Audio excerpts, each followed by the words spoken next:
Welcome, welcome. Turns out, keeping tabs on me became a full-time occupation, huh? Who every person they paid to monitor me came back saying the same terrifying thing. We don't know what he's becoming, but it's not human anymore, asterisk. They thought surveillance would give them control, but all it did was confirm their nightmares. They watched, they waited, and still I didn't break. Damn, that's when it got scary. They wanted reports, what they got were warnings. Proceed with caution. He doesn't react like the rest. We studied his silence. It stared back. You see, I didn't lash out, didn't explain, didn't justify. I evolved in real time while they were still figuring out who I used to be. Ouch, they thought they were monitoring a problem. They were documenting a rebirth. And every file, every whisper, every private note said the same thing. He's unpredictable. He's unlocked. They assigned shadows to follow me. But shadows don't work when the light's coming from inside. Now they're panicking, 'cause I wasn't hiding. I was becoming twisted, right? Every person they sent my way came back different, shaken. Some left the mission, some joined the movement. Because the truth is, once you witness someone go from broken to bulletproof, you can't unsee it. And now they whisper like I'm folklore. But I'm not a myth. I'm the blueprint for every soul they tried to dismantle. Ooh, they thought monitoring me would keep me small. Instead, it gave me audience. It gave me range. It gave me proof that their fear was earned. And the real punchline: they were never watching me. I was watching them, to see how far they'd go when they thought I was weak. Surprise, I never was. Asterisk, they thought the camera gave them power, that watching me meant knowing me. Nah, they were looking at my reflection in a shattered mirror and calling it truth. They didn't study me. They studied their fears in my form. That's why every report ended in confusion, and every agent sent came back tainted. They wanted data. What they collected was dread. Because how do you track someone who's already escaped the system? How do you diagnose someone who no longer bleeds the way you're used to? C-pain hit different when I stopped resisting it. I let it sharpen me. I let it sculpt me. I became the weapon they swore I'd never touch. Damn, they created a ghost protocol. But now I'm the one who haunts them. You ever scare someone so bad they start trying to save you just to feel safe themselves? Yeah, it got that deep. Some of them even started questioning their mission. Started asking, what if we're the villains here? What if he's the only real thing left in this simulation? Ouch, now the watchers need therapy. Now the handlers need holy water, because the more they looked into me, the more they saw themselves, and it made them sick. They couldn't believe someone could survive what I did. They couldn't believe I never asked to be saved. They thought they'd find a victim. They found a mirror, and it broke them. And now, they're scrambling, trying to delete the evidence. Trying to act like the mission never happened. But guess what? I am the evidence. I am the page they ripped out and tried to burn. But every time they light the fire, I just glow brighter. You wanna know what the final report said? He doesn't just survive. He shifts reality around him. And now the ones they paid to watch me, they're watching out for me, because I proved something terrifying. You can't kill what was reborn in silence. You can't cancel what never asked for your permission. And once they realized I stopped playing the game, they understood I became the glitch in their whole system. So next time you hear they're watching you, smile, because it means your existence is a threat. And trust me, threats don't get ignored. They get feared. Asterisk, you know what's funny? The more they tried to define me, the less they understood themselves. They dug so deep into my story, they forgot they didn't even have one. Damn, they brought in professionals, body language experts, profilers, behavioral scientists. All of them stared into my silence and blinked first. One said, "He's combut, not peaceful." Another whispered, "He's too aware. It's like he sees through us." Ooh. Now that's when the panic really started. Because when a person doesn't flinch, when they don't react the way your manual says they should, you start realizing they're not in the manual. They thought they were documenting a subject. They were recording a phenomenon. They tried to track my patterns, but I wasn't following one. I was becoming one. I became the proof that their training couldn't prepare them for evolution. Because what I became, you can't study it. You have to survive it, and not everyone did. Some broke, some turned. Some fell in love with the very chaos they were sent to report. They didn't just observe me, they absorbed me. And once that happened, it was too late. They were infected. Infected. With truth, with clarity, with a rawness that doesn't fade when you close the laptop. One agent said, "I dream about him."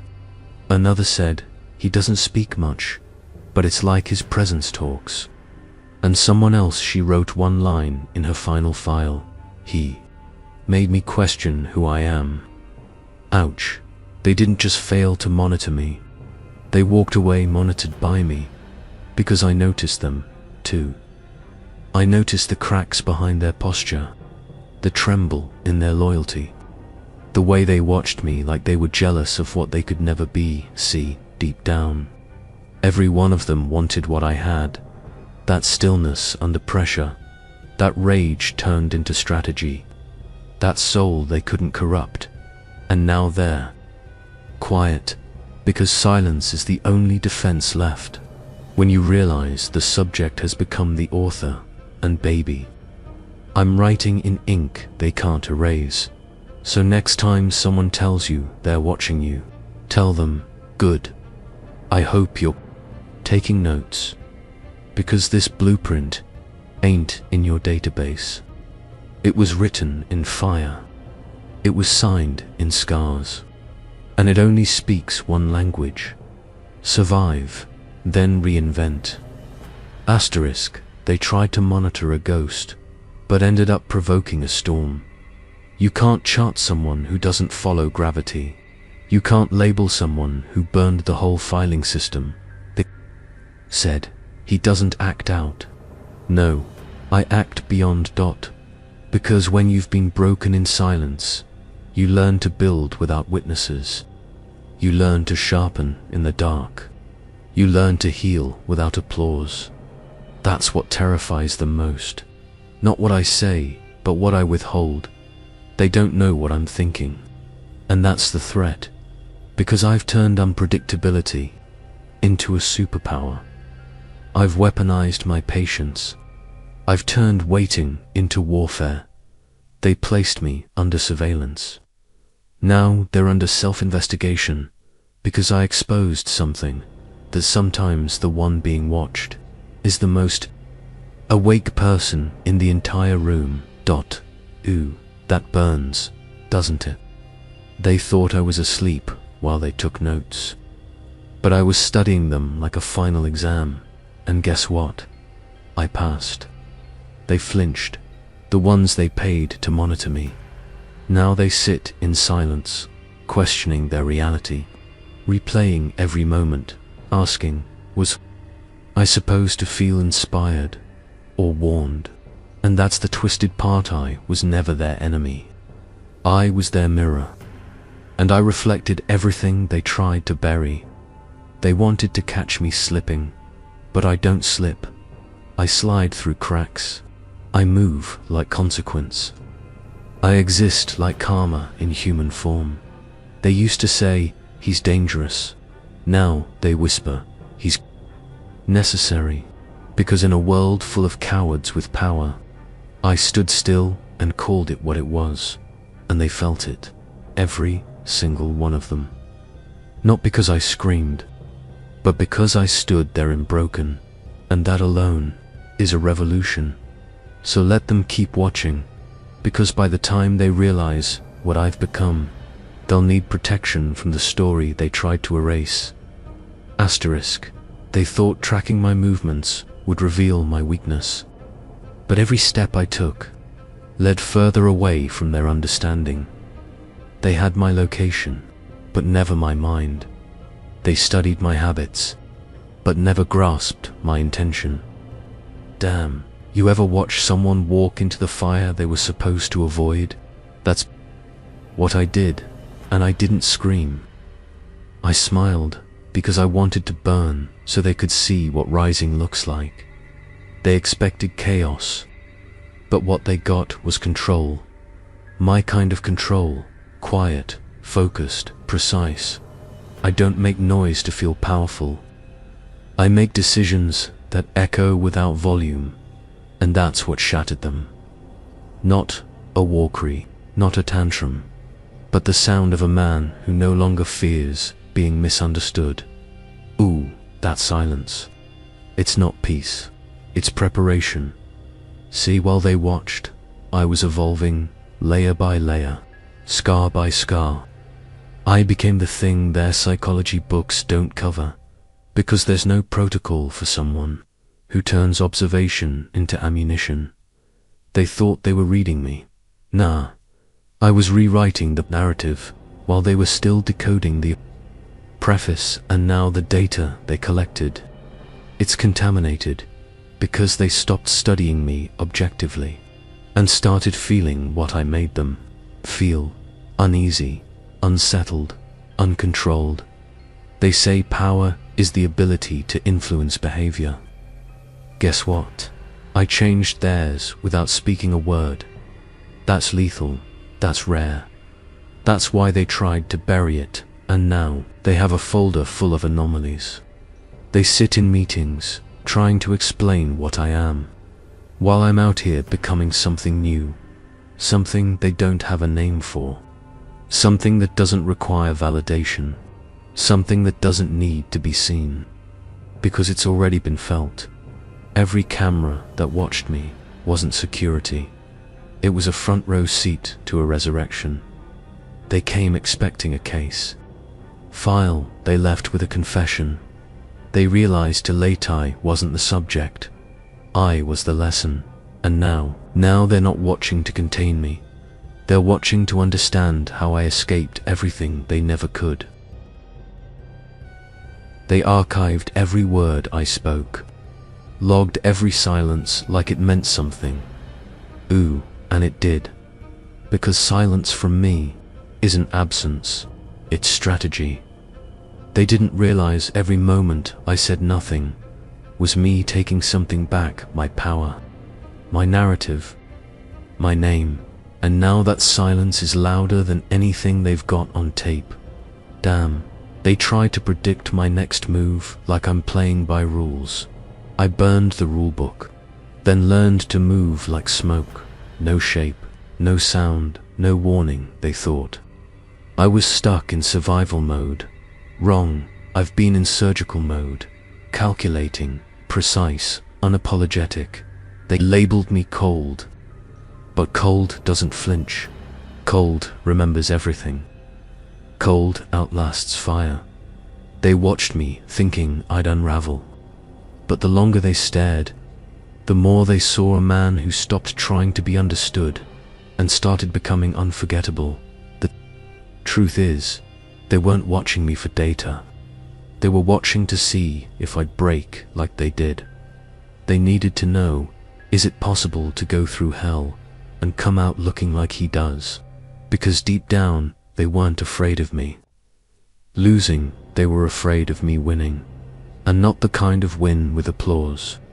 No, the kind of win where the room goes quiet. The kind where no one speaks because they know. They saw something rare, something unbothered, untouchable, unapologetically rebuilt. One by one, the people sent to monitor me started to malfunction, couldn't sleep, kept rereading the files, whispering in offices, "He's not like the others. I think he knows we're watching. He's changing something." And I don't think we can stop it. Because what do you do when the target becomes the trigger? When the subject becomes the system crash? I didn't dodge their control. I infected it, corrupted it, bent it into a reflection of me. Now even the watchers are being watched. They speak carefully now, like my name has gravity. Like I'm not just a person anymore, but a presence. Orch dot. All those eyes on me. But they forgot something. I never wanted to be seen.